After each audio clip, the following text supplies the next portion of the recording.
Your moods are like waves on the surface of the ocean, forever rising, falling, changing shape. They are influenced by the smallest of triggers, the weather outside, the tone of someone's voice, a memory that floats into your mind. In one moment, you may feel invincible. In the next, you may feel defeated for no clear reason.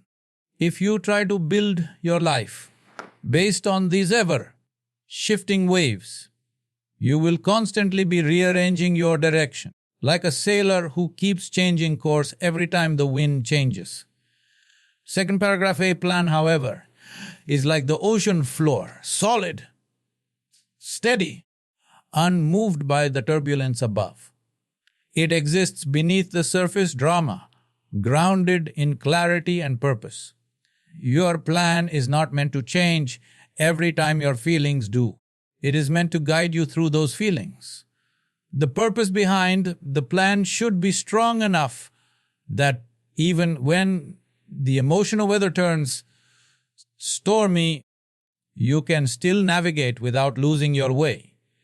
Third paragraph, the danger of relying on mood is that it creates inconsistency. When you are in a good mood, you may work hard and push forward, but when the mood dips, the effort stops. This start and stop rhythm is exhausting and unproductive. Imagine planting a seed, watering it for 2 days, and then forgetting about it for the next week because you don't feel like it. The seed will never grow, not because it lacked potential, but because it lacked consistent care. Fourth paragraph, plans are born from the deeper part of you, the part that is not swayed by temporary emotions. They come from your clarity, from that inner knowing of what matters most. When you act from that clarity, your steps become purposeful, not reactive. You are no longer a puppet to the pull of your emotions. You are the director of your actions, choosing your moves based on vision rather than feeling. Fifth paragraph, it is important to recognize that moods are fleeting visitors. They are not a reliable foundation for your life decisions. A joyful mood today may vanish by tomorrow, and a sad mood today may dissolve in an hour. But if your life is built on a plan anchored in purpose, then your actions are no longer hostage to these fluctuations. You can move forward, even when the mind tries to pull you sideways, because you have chosen to serve something more stable than your own temporary feelings. A compass does not ask about the weather before pointing north. It does not hesitate because the sky is cloudy, nor does it get excited because the sun is shining. Its direction is fixed, unwavering, reliable. In the same way, your plan, if it is born of genuine clarity, must act as your compass. No matter what emotional storms you face, no matter how tempting it is to drift toward comfort or distraction, the compass of your plan should keep you moving toward your chosen destination. Second paragraph, many people mistake motivation for direction. Motivation is like the wind. It can carry you forward, but it can also vanish without warning. When the wind is gone, the only thing that will keep you moving is your compass. A person without a compass will simply stop and wait for the wind to return, wasting precious time. But the one with a compass knows that even without favorable winds, every small step in the right direction still brings them closer to their goal. Third paragraph, life is full of crossroads, temptations, and shortcuts. Without a compass, you may wander into paths that feel good in the moment, but lead nowhere meaningful. The compass is not there to make you comfortable. It is there to keep you true to the path you have chosen. Sometimes that means walking uphill. Sometimes it means moving through terrain that is difficult and unpleasant. But in the long run, it ensures that you arrive where you intended to be, not where your moods randomly carried you. Fourth paragraph A, clear plan works as your internal compass because it is built on your values, your vision, and your priorities. It is not swayed by applause or criticism, by fear or excitement. Just as the compass needle points north, even if you spin it, your plan should realign you even after life spins you around. This is why clarity is more valuable than inspiration, because clarity will guide you on days when inspiration is nowhere to be found. Fifth paragraph. The compass principle teaches us that direction is more important than speed. You can move very fast under the influence of a strong mood. But if that mood pushes you in the wrong direction, you will end up far away from your true goal. The person who moves slowly but consistently toward their chosen north will always surpass the one who runs fast in circles. A compass does not demand speed from you. It demands faithfulness to the path you chose when your mind was clear and your vision was strong. Between where you stand today and the life you dream of lies a gap. That gap cannot be crossed with wishful thinking or occasional effort. It needs a bridge, and that bridge is discipline. Discipline is not about punishing yourself. It is about creating a steady, reliable path that carries you from your current reality to your intended destination. Without it, your dreams remain on the other side, visible but unreachable. Second paragraph, discipline turns intentions into actions, and actions into results. A plan without discipline is like a map without a traveler. It looks good on paper, but it will never take you anywhere. Each disciplined step you take, no matter how small, is like placing another plank on the bridge. One plank may not seem like much, but over time, they create a solid structure you can walk across with confidence. Third paragraph, the beauty of discipline is that it works regardless of your mood. You don't have to feel motivated to be disciplined. You simply have to follow through on the commitments you've made. This is why athletes train even when they're tired, why musicians practice when they're uninspired, why leaders make hard decisions even when they'd rather avoid them. They understand that discipline doesn't wait for the perfect emotional state. It moves forward regardless. Fourth paragraph. Most people treat discipline like a temporary tool, picking it up when they feel strong and putting it down when they feel weak. But discipline is not a tool. It is the very bridge you walk on every day. Abandon it for too long, and the bridge starts to break. The farther you've gone, the more devastating the fall when that bridge collapses under neglect. Keeping it strong requires daily care, even when you feel you don't need it.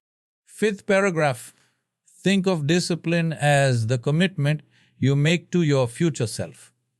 The actions you take today are not for the person you are right now, they are for the person you want to become. Every time you honor your plan through discipline, you place your trust in that future self and prove that they are worth the effort. This trust is what carries you forward when motivation fades, when moods shift, and when the path ahead feels endless. Feelings are like the changing colors of the sky. In the morning, the horizon may glow with a warm golden light, but by afternoon it could be covered in dark clouds. If you allow the colors of the sky to determine whether you move forward or stay still, you will spend most of your life waiting. Waiting for the perfect mood is like waiting for a breeze that may or may not arrive. You waste the days you could have been building, creating, and moving toward what matters. Second paragraph. When you let feelings dictate your actions, you hand over control of your life to something unpredictable. A small annoyance can derail your day. A passing sadness can make you abandon important work. And a moment of laziness can cancel weeks of effort. But when clarity, not feelings, becomes the driver, your actions are consistent no matter what emotional weather you're experiencing inside. Third paragraph. This does not mean you ignore your emotions. They are valuable. They can signal when something is wrong. They can inspire creativity. They can deepen human connection. But they are terrible leaders. The problem is not that you feel. The problem is when you allow those feelings to decide your behavior. You can acknowledge sadness, frustration, or fatigue, and still choose to act in line with your plan. Fourth paragraph, greatness often comes from doing the necessary thing when you least feel like it. A writer finishes their book not because they are always inspired, but because they sit down to write even on the dull, gray days. A leader delivers on their promises, not because they always feel confident, but because they act in service of a mission bigger than their current emotional state. If action waits for a perfect mood, it will rarely happen. Fifth paragraph, your plan should be the standard, and your feelings should simply be background noise. Some days the noise is pleasant, like the sound of a flowing river. Other days it's irritating, like the buzz of a fly. But whether it is pleasant or unpleasant, the work must go on. Acting according to feelings builds inconsistency. Acting according to clarity builds momentum. And momentum is what turns visions into reality. Emotions are a natural part of being human. They add color, texture, and depth to life. Without them, existence would feel flat and mechanical. But while they are essential, they are not meant to steer the vehicle of your life. Imagine giving the steering wheel to a child in the back seat. They may be full of energy and excitement, but they do not have the skill or vision to drive you safely. In the same way, letting emotions take control may feel thrilling for a moment, but it can quickly lead you off course. Second paragraph, when you place emotions in the passenger seat, you are not suppressing or denying them. You are allowing them to come along for the ride without letting them dictate where you go or how fast you move. They can speak, they can express themselves, but the final decision belongs to the driver, your clarity, your plan, your purpose. This balance allows you to experience emotions without being controlled by them. Third paragraph, think of your life's journey like a long road trip. Along the way, your passenger, your emotions, will sometimes sing joyfully, making the ride feel light and easy. Other times they may complain, cry, or insist on taking an unnecessary detour. As the driver, you can listen, you can empathize, but you still keep your hands firmly on the wheel and your eyes on the road. You know where you're headed, and no sudden emotional request can pull you away from the destination. Fourth paragraph, the danger of letting emotions drive is that they live entirely in the present moment. They do not consider the long, term consequences of a turn you take today. Anger will demand you act now without thinking. Fear will tell you to stop when you should keep going. Excitement will push you to speed towards something that isn't right for you. Emotions can be brilliant advisors, but they are reckless leaders.